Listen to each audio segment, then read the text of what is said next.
svima ljudi, Azor ovdje i dobrodošli u drugu epizodu ili ti drugu priču. Danas ćemo da vam pričam priču Vuk i 7 jajića. Prošli put sam, ako niste znali da vas podsjetim, prošli put sam čitao priču Mača kućica. Pa tako da krećemo sa ovom našom novom pričom. Priča se zove Vuk i 7 jajića. Dobro, to sam već napomenuo. Bila je jednom jedna koza i imala 7 jajića. Jednog dana pođe ona u šumu da donese hrane, pozvala svi 7 jajića i reći: vidite mi koliki je taj dan? Vidim.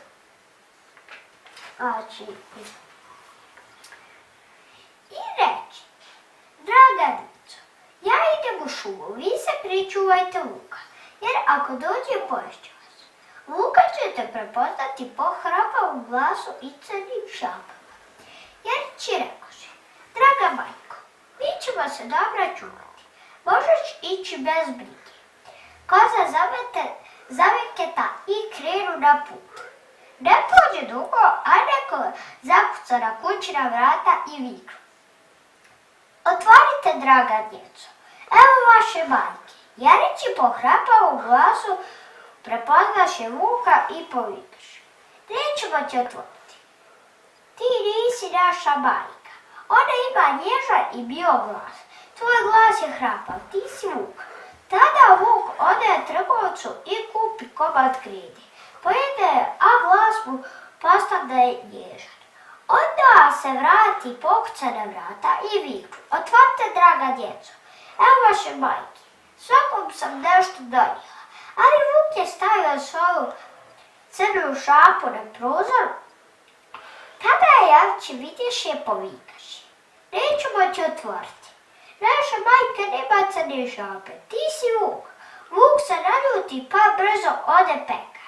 Pekar mu tijestom premaza šapu, onda otrča mlinaru i naredi: pospi mi šapu brašnom. Mlinar se uplaši i nabili mu šapu. Vuk dođe i po treći put na kućna vrata zakuca i reče: otvorite, draga djeco, došla je vaša draga majka. I Jarići povikaše: pokaži nam prvo šapu. Vuk stavi šapu na prozor, a kada je Jarići vidješe da je bila, otvoriše vrata. U kuću uđe glavom i bradom Vuk. Oni se uplaše i stadoše se kriti. Jedno skoči pod sto, drugo u krevet, treće u peć, četvrto u kuhinju, peto u ormar, šesto pod korito, a sedmo u kutiju od zidnog sata. Vuk ih nađe i proguta jedno za drugim.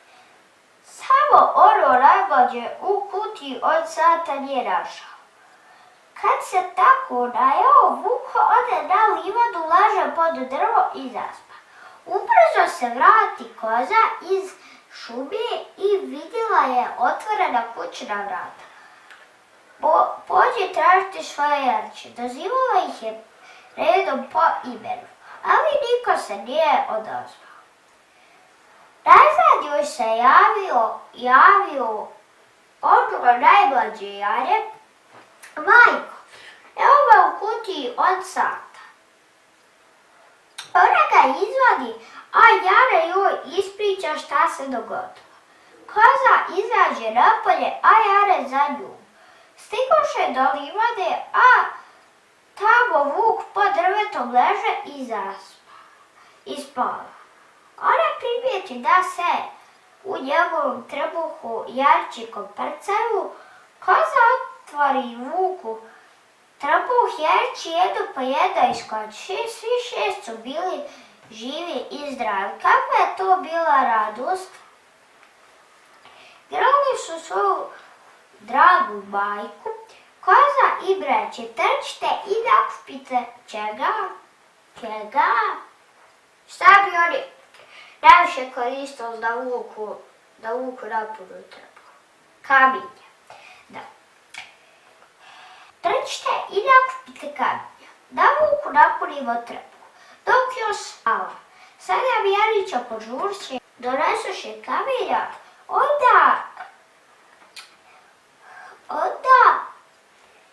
ga koza na brzinu zaši, kada se Vuka najzad raspavao, podiže se kako je dobro ručao, okren prema bunaru da se napije vode, iznad bunara se nagnu da pije vode, a teško kamenje ga povuče, on pada